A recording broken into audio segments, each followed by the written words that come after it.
All right, check, check, check. Lyricist Global, seeing Coronation TV. Let's think about this. We live in a time where you can get views, followers, subscribers, donations, and a whole lot of support for disparaging statements, for negative views, for hating on someone, as we call it, right? The more hate you disperse, the more negativity you spew on a particular topic or a particular public figure, the more attention those views get. The more views your views get. The bigger the artist, the bigger the public figure, the bigger the entertainer, the bigger the character, the more attention it draws. What you have is a lot of people creating content that is disparaging, simply for the sake of getting views and catering to a certain audience, right? So much so that a lot of the things people say are not necessarily accurate, and a lot of it could be either rumors or just conjecture, made up stories, misinterpretation, misinformation. That's what we see happening with a lot of things. And one of those situations that we see happening is with Drake and Kendrick Lamar. That whole beef. I think a lot of people don't necessarily like the music per se more than they like what their negative views can get from speaking on the music. So for example, with Drake's music, Drake is the most successful hip-hop artist in history, right? He recently surpassed Jay-Z, Eminem, LL Cool J, you name it. He has surpassed these people. The greatest MCs, the greatest commercially successful entertainers you can think about are hip-hop artists. Drake has surpassed them. Drake came into the game with a kind of a soft-spoken, emo type energy. Very sensitive, talking about his relationships with women and talking about his introduction to the rap game, speaking about his rise in the rap game. Because he was on a show, because he's not from the hood, so to speak, the ghetto, he was labeled as a soft rapper. But what ended up happening is that Drake was backed by street people, people with real connections in the streets, people who would be considered certified in the hood, right? You have people like Lil Wayne, who co-signed him, right? J Prince Jr., all of these people brought Drake into the industry. They saw what the product could do. The product did its job. However, just like a Kanye West, just like you could even say J. Cole, the product wasn't necessarily what was the norm at the time or what was seen to be the more successful route. Drake took R&B and hip-hop, and even, I would say, what Kanye brought to hip-hop, he merged all of that into one. He was singing, he was doing the emo type stuff, he was doing the backpack rapper stuff, right? He was doing the flossy, he was doing all of that, and initially, he got a lot of flack for it. He got a lot of criticism for being too soft, being too, emo. And he kept persevering, right? So much so that he became wildly successful. With him becoming wildly successful, I see where he got a lot of hate, but more so how long he stayed successful. That's what brought him the most hate. And we've heard Jay-Z say it, you know. We've heard a lot of people speak on it where you've become so successful. You've lived at the top of the charts. You have dominated for so long that you go from being the hero to the villain. You know what I mean? Because the only way to dethrone you, the only way to take you down is to make you into a bad guy. If you keep winning for too long, especially in this public space, social media space, entertainment space, the best way to take you down is to dethrone you with negativity. Use something that can be seen as a weakness to weaken your brand. We've seen them do that time and time again, especially with black entertainers who have been wildly successful. Michael Jackson being a main example. We've seen what they did to Michael Jackson, especially around the time when he wanted to own his masters, when he was buying up people's publishing and masters and owning their catalogs. When he wanted to buy a record label, or half of a record label, so to speak. Right? People don't factor that in with this whole Drake and Kendrick Lamar situation, and that's one of my biggest problems. The music aside, what about the business? What about this half black Jew, half Jewish guy or whatever being successful, wanting to own more of his brand, wanting to have more control of his brand and demand more return for his product, more investment in his product, wanting to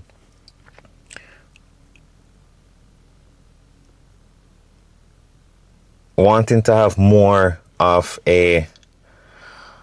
more control, just say more control, just wanting to be more, wanting to have more ownership, wanting to negotiate a better contract, wanting to just demand what he thinks is owed to him as somebody who has been successful for so long. Demand these things from his record label. So Drake apparently was in a deal with UMG where he wanted more money. He had a contractual agreement with them. He fulfilled his contractual agreement. He was supposed to get this massive payout. Somehow, along the lines of that, here comes this beef with Kendrick Lamar. He does a song with J. Cole. And, in hindsight, or after all this beef, we're hearing that he wanted to do that song with Kendrick as well. So he wanted the three artists who are at the top of the rap game to do the song. Kendrick didn't want to do the song. Right? The song was called First Person Shooter, Drake and J. Cole. The song did great. The guys were on tour, whatever. We're hearing initially Drake wanted Kendrick as well on it. Right? For them to showcase their skills as the three top artists in the game, and also who have had a history of working with each other. Drake brought Kendrick on one of his first tours and biggest tours at that stage of his career. J. Cole produced a track for Kendrick way back in the day, High Power, if you remember that. That's when I first heard about Kendrick Lamar. And so I've made people hear Kendrick Lamar from that song. There are people who hate Drake somehow and support Kendrick because I made them hear Kendrick Lamar and they became a fan. I was also a supporter of Kendrick. I still listen to the music. But what I have noticed is that since this beef, there's been this smear campaign, this industry push to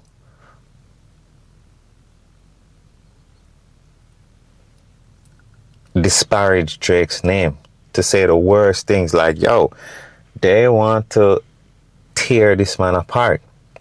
from the PDF allegations to his music to his quote-unquote lack of growth, there's just been an onslaught of negativity for the past 2-3 years. Throughout all of that, Drake has remained somewhat very successful. As a matter of fact, a lot of accolades came throughout that time, but they were drowned out and ignored because of the drama, because of the beef, because hating Drake made a lot of social media personalities, a lot of YouTubers, vloggers, influencers more money than supporting Drake or even just being fair and unbiased. So it goes back to that whole thing, right? So how is it that, as I said, Drake wants out of this deal or wants to demand more money, wants to go with a record label who's giving him more money, or wants to go independent? We're not 100% sure, but this beef comes up. And this beef, before you know it, is the winnings are given to Kendrick Lamar. Now, if we break down the lyrics from these songs, technically, in my opinion, Drake had more surgical bars. Drake went in more surgically from a hip-hop standpoint, from a literary device standpoint, poetic standpoint. Drake had more bars. No, we hear that bars is not what wins beefs necessarily, or it's not how witty you can be, right? It's not how lyrical miracle you can be, but how easily you are able to sway public perception, right? Now, I remember in Jamaica when there was a clash between Movada and Vybz Kartel, a similar thing happened that I can create a parallel, right? As an example. So in Jamaica we have sound clash, right? We have artist clash, and these things are big. This whole beef thing is not just American, it's not just hip-hop. We have it in dancehall culture as well. So you have Movada, you have Vybz Kartel on stage clashing each other at an event called Sting. They're going back and forth. The roar of the crowd, the cheers of the crowd, we call it forward. The forward that you get from the crowd determines who's winning the clash and not who's not. The bigger the forward, the bigger the cheer, the more you're seen as winning the clash. They were going back and forth on stage, bar for bar, line for line. Movada says something, Kartel says something, Movada says something, Kartel says. So Movada now says something, and I think his brother whispered in his ears, maybe gave him some bars. He spit those bars. The crowd went crazy. Movada then leaves the stage, carries his entourage, even band members left. How were band members able to leave? Why? I don't know. I think it was orchestrated with the promoters. Everybody leaves Kartel on the stage, standing by himself. There was no back and forth until the crowd declared the winner. There was no fair exchange until we said, all right, we've heard enough back and forth. This person is the winner. No. Movada had a bright idea to go back and forth until he got such a big roar that he could do like a mic drop and leave the stage.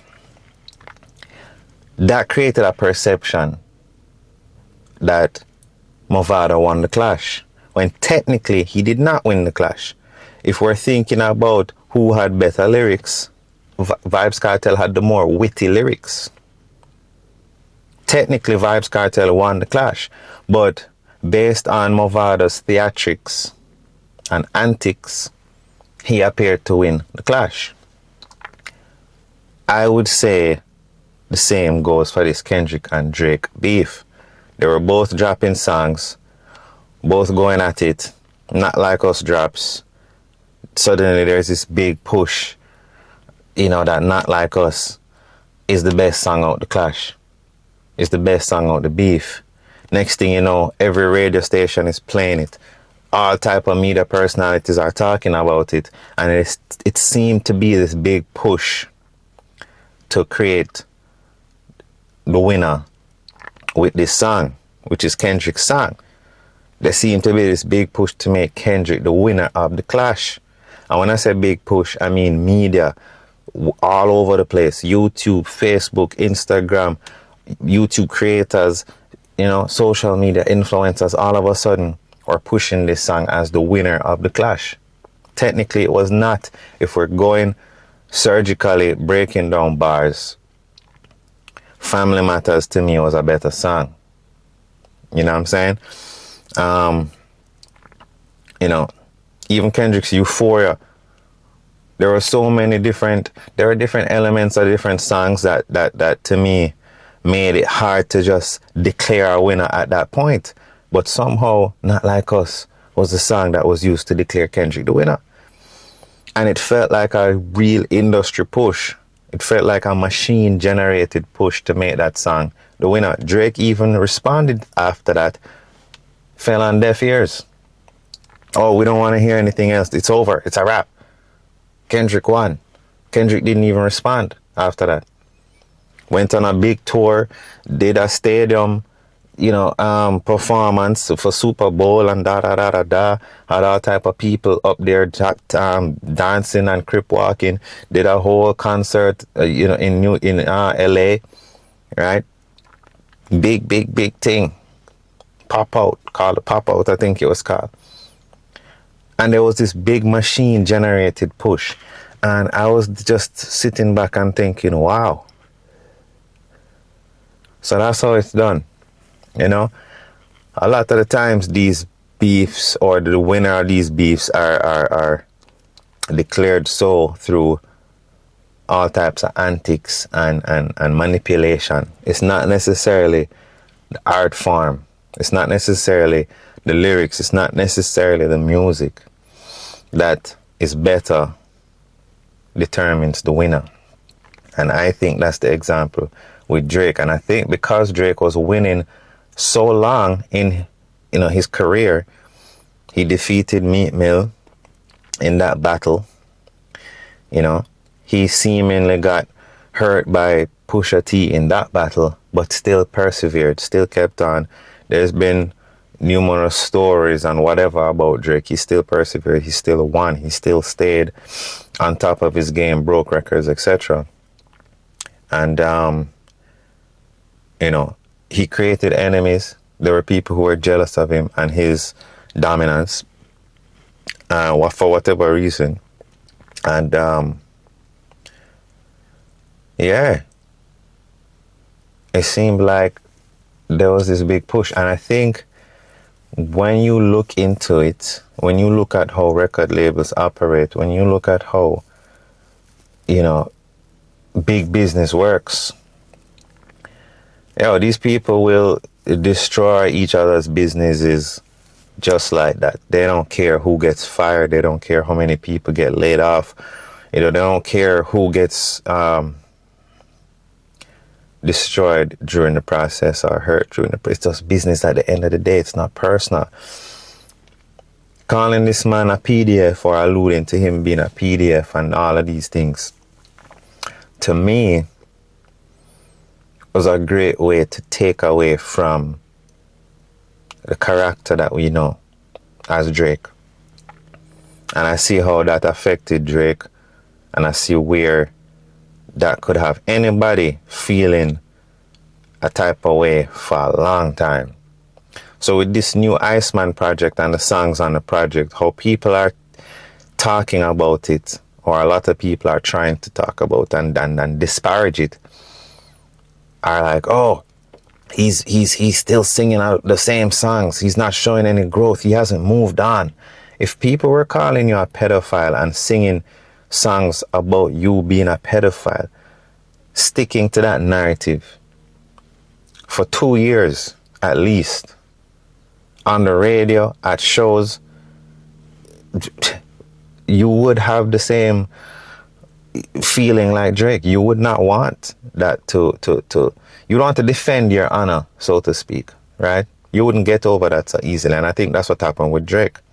Like anybody else, any other man who knows he's not about that life, who has self-respect, who has his brand to protect, you're going to get out in front of that. You're going to be hurt, and you're going to defend that forever. You're going to fight that narrative as much as possible, because that's one thing no man wants on their name and on their record. That is something that can get you hurt in real life. If we're dealing with a community and a man in a community gets labeled a pedophile, that man has to leave out the community. Especially if we're talking a black community. If we're talking the garrison, the ghetto, no man can stay in the ghetto as a known pedophile. You're crazy. You'll die. If you go to prison as a pedophile, you will die. You're the first person to get stabbed up, chopped up, treated like shit. Nobody wants that on their file. So, of course, Drake is going to still be speaking about that with his new album. And he made sure to drop 2 more projects to give diversity. Talking about a man not growing is preposterous when we're dealing with context here. The context of what happened and why this man would feel the need to fight those allegations and that narrative that was created about him. To this day, it's not just music and, oh, it's just a rap beef. People say anything in beef. No. That's not how it goes. There are certain things that you can say that will smear people's brand and that will make people want to take it to the streets. That's one of those things. So we see Drake drop the Iceman album, great body of work. The other 2, great work as well. You know what I mean? I'm not the biggest fan of most of the subject matter, but just from a sonical perspective, it's good work. It's good work, right? If we're thinking about pop songs, if we're thinking about what makes a hit on the mainstream in 2026, Drake checked all the boxes. Even with Iceman, all of those songs are so well crafted towards the mainstream and towards, reshaping this narrative. Man, some of his best work. I think this is some of Drake's best work. And lyrically, he outdid himself. And we're going to go into a breakdown of those lyrics soon enough. There's enough of it out there. You can check it out for yourself. The man got surgical. When it comes to literary devices used, when it comes to wordplay, he got surgical. Seeing? Drake can definitely take it there. He always could. He's always shown that. Iceman is no different, right? So, man, I just really want to express I'm just expressing how I see the industry, how I see social media, and how easy it is for the record labels and the machine, so to speak, to choose who they want the people to love or hate. That's what happened here.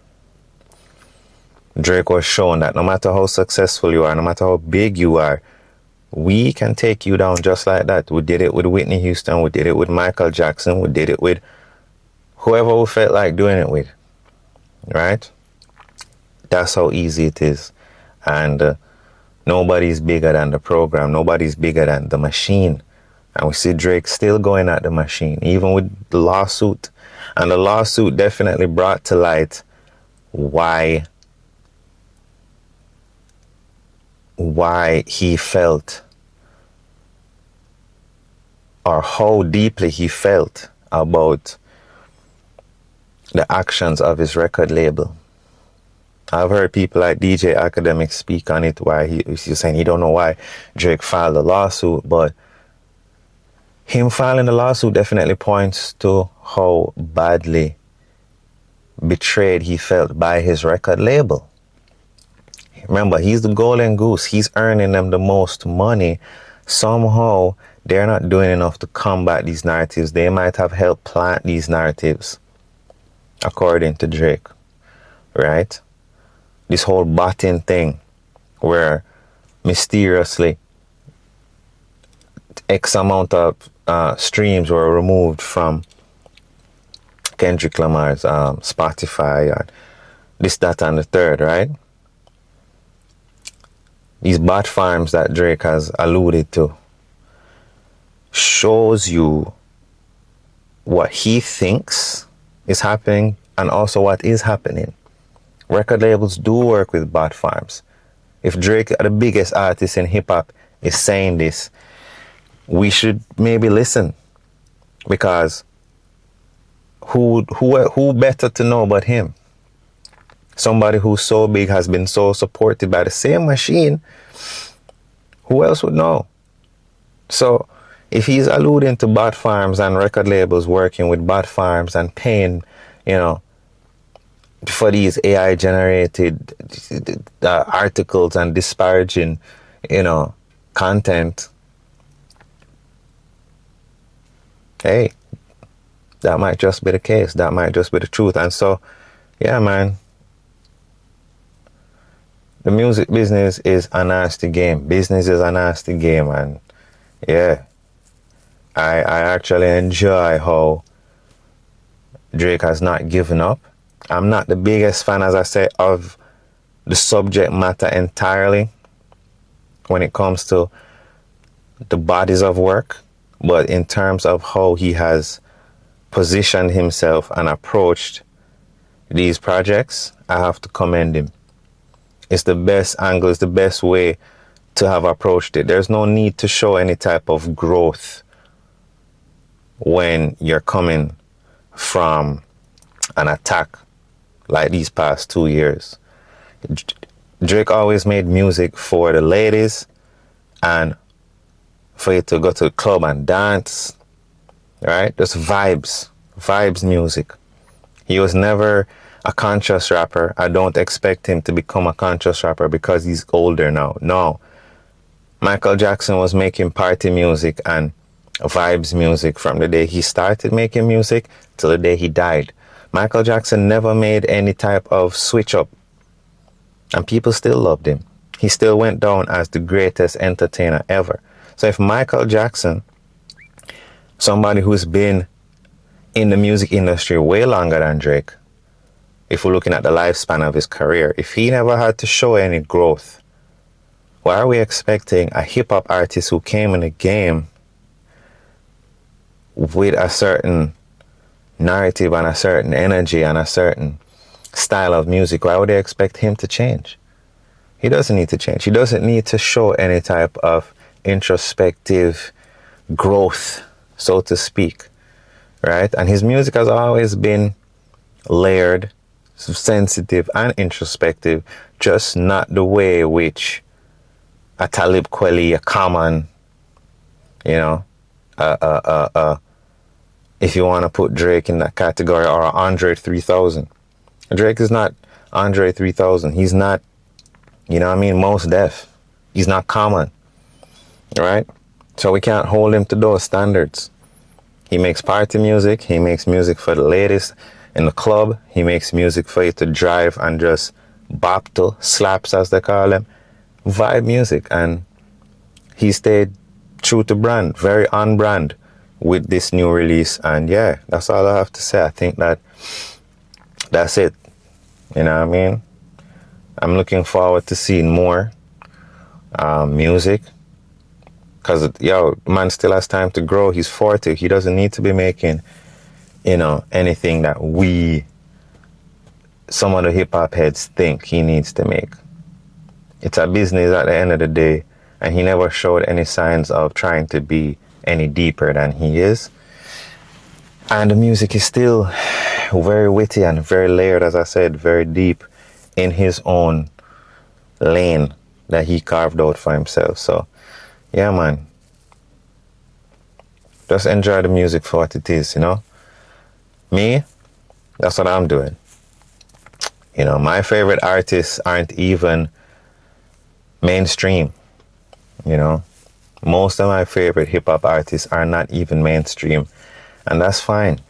They don't need to be. We're not in the age of mainstream, you know, music support like that anymore. Everybody has their own niche, their own type of music that they love to listen to, and everybody can create their own ecosystem from an artist perspective. You know what I mean? You can create your own like a niche following, your own groups. People will support you. You can feed yourself, support your family, tour the world, right? And still not be the biggest mainstream artist. You don't need to anymore. And that's the great part about social media. That's the great part about, you know, where we are right now with the internet. You know what I mean? So, yeah, man, just enjoy the music, support your favorite artists. Don't get caught up in the machine's desire to create narratives and pit people against each other and make things seem like it's politics, right? This political way, this tribal way of approaching music is definitely not the way to go. It definitely doesn't create a healthy atmosphere. And it definitely seems to dominate social media and you know, content creators' spaces so much that it drowns out everybody else. There's so much great music that was made in the past 2 or 3 years that got swept under the rug, that got ignored because people were so consumed with the Drake and Kendrick beef and how much they could profit from speaking on the beef, especially from a negative perspective, especially from a place of hatred and a place of disgust and, you know, just saying the most salacious things, right? That's where it seems to, you know, really, that's where it blew up. That's where a lot of the attention was focused on. Saying the wildest things, debating the wildest things, taking sides and creating narratives, because that's what gets the views, that's what gets the clicks. And so don't fall for that trap. Again, if you fell for it over the past 2 years, try not to ever fall back into that trap. You know what I mean? Don't support it right now. Focus more on the quality of music. Whatever you enjoy for whatever reason, and just deal with it like that. And yeah, support your favorite artist. Nothing is wrong with whoever, you know what I mean, you want to support. But be careful of falling victim to their narratives. Seeing? Because that's what exists all across the board, as I said, from a political perspective to entertainment, whatever it is in healthcare, medical. You know, we saw with COVID, same thing. People who took the vax versus people who didn't take the vax. Politics, right? Democrats, Republicans, music, Drake, Kendrick Lamar. What else are they going to come with to pit people against each other to create more distractions? You know what I mean? Pro-Palestine, pro-Israel, you know what I mean? Gaza versus Israel. Like, be careful of the narratives, right? Don't fall victim to the narratives. Seeing? Learn to have discernment and know why you support what you support. Seeing? Try to be as unbiased as possible. Do research, investigate, but don't blindly support narratives for supporting narratives' sake. And yeah, man. Stay true to yourself. Keep it clean. See it? Bless.